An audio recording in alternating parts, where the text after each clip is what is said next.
శ్రీ గురుభ్యో నమ. హరి ఓం. మాణిక్యాంబా సమేత భీమేశ్వర స్వామినే నమ. ఇప్పుడు మనం చూస్తున్నటువంటిది ఏమిటి, దానికోసం తెలుసుకుందామండి. భీమఖండంలో మనకి నక్షత్ర పాదలింగాల్లో భాగంగా ఈరోజు మనం చూస్తున్నటువంటి లింగం ఏంటి అంటే అండి, దేవాలయం ఉత్తరాషాఢ నక్షత్రం 2వ పాదం. ఇది ఎక్కడుంది ఏమిటి అంటే మాచర అనేటువంటి గ్రామం, కపిలేశ్వరపురం మండలంలో గల మాచర గ్రామంలో అయితే పార్వతీ రాజలింగేశ్వర స్వామి వారండి ఇక్కడ. ఇది అంటే ఉత్తరాషాఢ నక్షత్రం 1వ పాదం అంటే ధనుర్రాశి, ఈ 2, 3, 4 పాదాలు మకర రాశిలోకి అయితే వస్తాయండి. మరి స్వామివారి యొక్క దేవాలయం చాలా అద్భుతంగా ఉంది. మనం పరిసర ప్రాంతాలన్నీ కూడా చూసినట్లయితే చక్కగా అవతారాలు ఇవి కూడా వేసి చక్కనైనటువంటి బొమ్మలన్నీ కూడా ఉన్నాయి. దేవుడి యొక్క బొమ్మలన్నీ కూడా ఉండి చాలా చక్కగా ముగ్గులవి కూడా చుట్టూ పెట్టి ఎంతో శుభ్రంగా ఉందండి. ఈ దేవాలయం అయితే చాలా అద్భుతంగా ఉంది. మనమైతే స్వామివారిని చక్కగా చూసి దర్శనం అయితే చేసుకున్నాం. మీ అందరికీ కూడా దర్శన భాగ్యం కలుగుతుంది. ఇది మనం ఇప్పుడు ఎలా వెళ్ళాలి అనేది తెలుసుకుందామండి.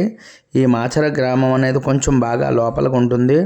మీరు ఒకవేళ ద్రాక్షారాన్ని పురస్కరించుకుని భీమనాథుడిని దర్శనం చేసుకుని వెళ్ళాలి అనుకుంటే అక్కడి నుంచి మనం కరెక్ట్గా గంగవరం అనేటువంటి ఊరు వచ్చినట్లయితే అది ఎలా తగులుతుంది అంటే ద్రాక్షారం నుంచి కోటిపల్లి రూట్లో గంగవరం.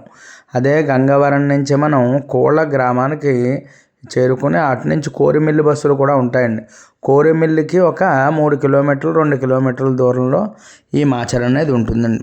కోరిమిల్లి ఎలా వెళ్ళినా అంటే కొంతమంది మండపేట నుంచి వెళ్ళొచ్చు, రామచంద్రపురం నుంచి వెళ్ళొచ్చు, ఇలా వెళ్ళొచ్చు. కానీ మనం ఈ యొక్క ద్రాక్షారామం నుంచి నేను ఈ రూట్ అయితే ఇలా చెప్పాను. అలా అయినా ఎక్కడికి వెళ్ళినా మనం కోరిమిల్లి ఇలా వెళ్ళిపోతే కనుక కోరిమిల్లికి చాలా దగ్గరలో ఉంటుందండి.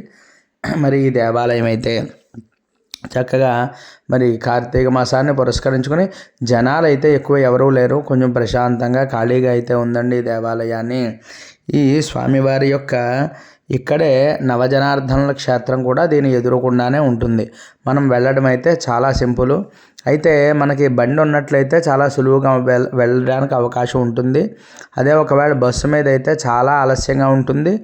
నాకు తెలుసుండైతే మాచరకి ఎటువంటి బస్సులు లేవు. మనకి కోరిమిల్లిలో దిగి ఎలాగో కాస్త ఆటో ఏదైనా కట్టించుకు వెళ్ళడం అనేది కొంచెం మనకి ఇబ్బంది లేకుండా ఉండేటువంటి పని. మరి ఈ స్వామివారిని ఈ యొక్క పార్వతీ రాజలింగేశ్వర స్వామివారిని నమస్కారం చేసుకోండి. ఓం రాజలింగేశ్వరాయ నమః, ఓం పార్వతీదేవ్య నమః, ఓం నమః శివాయ, ఓం నమః శివాయ అంటూ పంచాక్షరి జపం చేయండి. ఈ యొక్క ఉత్తరాషాఢ నక్షత్రానికి అధిష్టాన దేవత విశ్వేదేవుడు, విశ్వేదేవాయ నమః, ఉత్తరాషాఢ నక్షత్రాయ నమః అంటూ ఈ యొక్క నక్షత్ర పాదలింగం వాళ్ళైతే ఖచ్చితంగా ఇది మనం దర్శనం చేసుకోవాలి. ఉత్తరాషాఢ నక్షత్రం 2వ పాదం వాళ్ళు ఖచ్చితంగా ఈ యొక్క దర్శనం అయితే చేసుకోవాలండి. అలాగే మిగిలిన వాళ్ళు కూడా అంటే 1, 3, 4 పాదం వాళ్ళందరూ కూడా ఈ 2 ఎలాగా చూస్తారు కాబట్టి ఈ 4 పాదాల వాళ్ళు కూడా దర్శనం చేసుకుని స్వామివారిని నేను చెప్పినటువంటి జపం అయితే చేసుకున్నట్లయితే ఉత్తరాషాఢ నక్షత్ర దోషం అంతా కూడా తొలగిపోవడమే కాకుండా మనం అనుకున్న పనులన్నీ కూడా ఎదురుగా వెళ్తాయి అని చెప్పి మరి ఈ యొక్క స్వామివారి యొక్క అనుగ్రహం కలుగుతుంది ప్రత్యేకించి అని చెప్పి చెప్పబడుతోందండి. అటువంటి లింగాన్ని మనమంతా కూడా దర్శనం చేసుకుందాం. అవకాశం ఉన్న వాళ్ళు తప్పకుండా వెళ్ళండి, లేని వాళ్ళు మన ఛానల్లో అయితే చూడండి. ఇంకా ఎవరైనా మన ఛానల్ని సబ్స్క్రైబ్ చేయకపోతే సబ్స్క్రైబ్ చేయండి. ఈ వీడియో నచ్చినట్లయితే లైక్ చేయండి, మరి అలాగే కామెంట్ చేయండి. ఎవరికైనా ఉపయోగపడుతుంది అంటే ఖచ్చితంగా అందరికీ పంపి మనం ఇటువంటి వీడియోలు ఎన్నో చేస్తున్నాం. హరి ఓం తత్సతు.